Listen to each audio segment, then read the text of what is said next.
Bonsoir et bienvenue dans votre magazine des entreprises Hauts-de-France Business sur BFM Grand Lille et Grand Littoral. Le rendez-vous consacré aux entreprises, certaines qui réussissent, d'autres non. C'est l'idée justement de ce rendez-vous d'aujourd'hui. Comment les accompagner au maximum en cas d'échec? Eh bien, c'est le rôle de l'association 60 000 rebonds Hauts-de-France qui est avec nous ce soir. Nos invités à ma droite, Luc Lortibois, vous êtes le président de l'association 60 000 rebonds. Bonjour. 60 000 rebonds Hauts-de-France. Hauts-de-France, on précise évidemment. À vos côtés, Anthony Chasta, lauréat du prix Guillaume Mullier organisé justement par l'association. Et puis avec nous également Élodie Souris-Laverne, chef d'édition du Journal des Entreprises. La création de 60 000 rebonds, ça remonte à 2016, 6 antennes régionales et près de 150 bénévoles engagés dans l'accompagnement. C'est une communauté importante. Pourquoi elle a été nécessaire à créer? Elle a été nécessaire pour... l'idée vient de Philippe Rambaud, qui en 2008-2009 liquide son entreprise, découvre la grande solitude et dit: ce que j'ai vécu, c'est un truc épouvantable. C'est la pierre qui tombe, il n'y a plus personne qui bouge.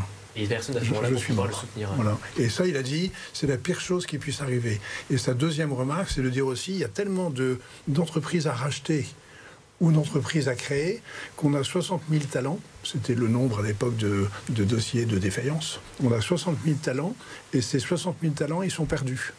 On n'arrive pas à en profiter. Donc il a créé 60 000 rebonds. Il a commencé par Bordeaux, et ensuite il a créé Lyon, avec Guillaume Mullier, et ensuite nous avons créé nos 10 régions qui sont des régions administratives françaises. On a été très français, quoi. Et ici donc pour 60 000 rebonds Hauts-de-France, vous accompagnez essentiellement après la liquidation des entreprises pour les entrepreneurs. On accompagne seulement après. Seulement après. Pourquoi ça? Alors pourquoi? Parce que c'est déjà très particulier comme cible, et on accompagne non pas l'entreprise, mais on accompagne l'entrepreneur. Voilà, c'est la grande différence, c'est que vous prenez les gens, ceux qui accompagnent avant. Il y a des organismes, il y a des associations ou des gens qui peuvent le faire. Ils vont accompagner l'entreprise pour sauver le maximum d'emplois, sauver l'outil, des choses comme ça. Nous, on récupère après, on ne s'occupe que de la personne. Et depuis la création dans les Hauts-de-France en 2016, vous avez accompagné combien d'entrepreneurs qui sont retrouvés en 250 à 300, je veux dire 300 chefs d'entreprise qui ont rebondi à travers 60 000 rebonds. Et parmi eux, essentiellement des hommes. Pardon. Est-ce que ça évolue parce qu'il y a beaucoup plus de faillites en 2024 partout en France, mais aussi dans les Hauts-de-France? Est-ce que ce chiffre... Alors le chiffre remonte très vite parce qu'on est à 66 000 dossiers en France, de dossiers d'ouverture de dossiers. Ça monte très vite et je pense que les gens prennent l'habitude de venir nous voir maintenant. On a une visibilité qui est meilleure. Donc on a vraiment une courbe qui monte pas, mais qui est plutôt exponentielle. C'est impressionnant.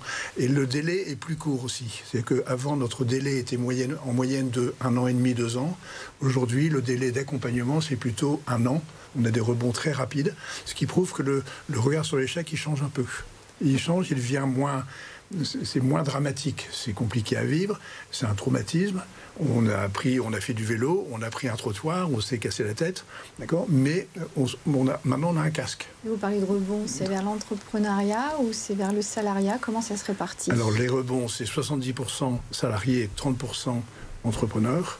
Plutôt des entreprises avec un salarié, avec une personne, mais qui au bout de 3 ans vont créer en moyenne 3 emplois. Donc c'est quand même on recrée de la valeur ajoutée pour gérer, c'est quand même très bon pour la production de richesse, donc ça c'est bien. Et après, nos 70% de salariés, c'est parce que eux, même en ayant une idée, n'ont pas accès au crédit. Il y a vraiment un problème d'argent. Je ne critique pas les banques. Je ne critique pas les gens qui peuvent apporter des fonds, mais c'est vrai qu'il y a vraiment un problème, il manque de sang. Donc le soutien, il est nécessaire pour pouvoir soutenir justement ces entrepreneurs. À vos côtés, on a justement Anthony Chasta qui est l'un de ces entrepreneurs et qui a été lauréat de ce prix Guillaume Mullier. En quoi il consiste ce prix? Comment ça s'est passé pour vous? Oui, tout à fait. Alors, suite à mon accompagnement par 60 000 rebonds Hauts-de-France durant 2 ans, près de 2 années, on m'a proposé postulé à ce prix et ça a été une belle mise en lumière, en visibilité pour moi et pour mon projet. Et qu'est-ce que vous avez ressenti justement dans cet accompagnement? Qu'est-ce qui vous a apporté aussi dans le cadre de votre projet? Alors c'est comme le disait très bien Luc, c'est un soutien. C'est quelque chose qui effectivement manque dans le parcours et qui est important dans le parcours d'un entrepreneur en rebond ou en phase de reconstruction. Et c'est exactement ce qui est permis via un soutien, via la mise en relation avec des coachs, avec des bénévoles qui nous conseillent au quotidien. Et qui sont des rendez-vous très importants dans ces moments où on se retrouve bien souvent seul. Et vous dites coach. Vous avez rebondi dans l'entrepreneuriat, donc vous étiez gérant d'une salle de sport et vous avez créé une galerie d'art à impact. Est-ce que sans l'accompagnement de 60 000 rebonds, vous seriez lancé à nouveau dans l'entrepreneuriat ou est-ce que ça a été décisif? Alors ça a joué en grande part. Le plus important, ça a été au niveau mental. Comme le disait très bien Luc, l'accompagnement, il est fait pour les personnes et avant tout. Et c'est souvent ce que l'on peut oublier quand on parle d'entrepreneur. On parle souvent de son entreprise, qui est son élément indispensable. Néanmoins, derrière l'entreprise, il y a une personne. Et c'est celle-ci. Voilà. Qui s'oublie elle-même. Qui s'oublie elle-même, bien souvent. Et là, c'est bien ce qui est important de remettre en eau, en rebond pour une mise en action. Et votre galerie d'art, on va préciser son nom, il s'agit de Trifolium Art Gallery. Elle a quelque chose de particulier justement dans l'entrepreneuriat? Oui, tout à fait. C'est une agence d'art à impact. Et donc, on a inventé un nouveau modèle sur le marché de l'art. L'impact, ça signifie quoi concrètement? Alors, il y a deux choses. C'est l'impact déjà auprès des artistes que nous soutenons auprès de nos galeries partenaires et l'impact que nous portons pour le grand public via l'expérimentation d'expositions qui mettent en valeur les valeurs et les convictions des entreprises et des organisations.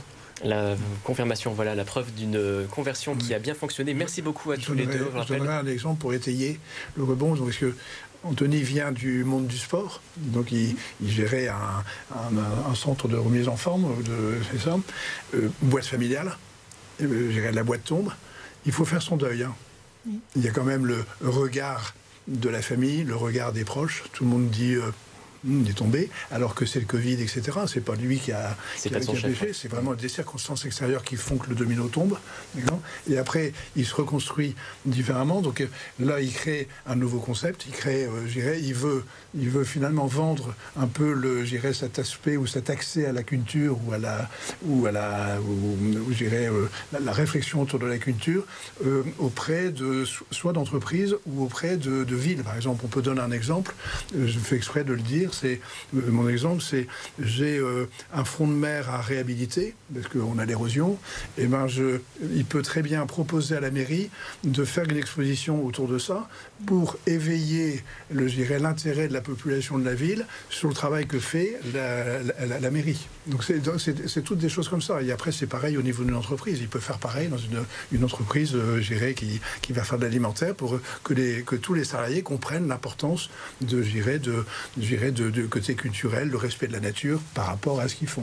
C'est intéressant comme démarche. Merci beaucoup Luc Lortivois pour toutes ces explications. Malheureusement, on n'a pas le temps pour l'article, mais on va tout de suite vous remercier et vous parler du programme de demain. Il s'agira de Planète Locale, direction le Palais Rameau pour le jour E, un événement à suivre durant la matinée avec Marie Dufour et accès pour les entreprises qui veulent s'engager dans la transition écologique.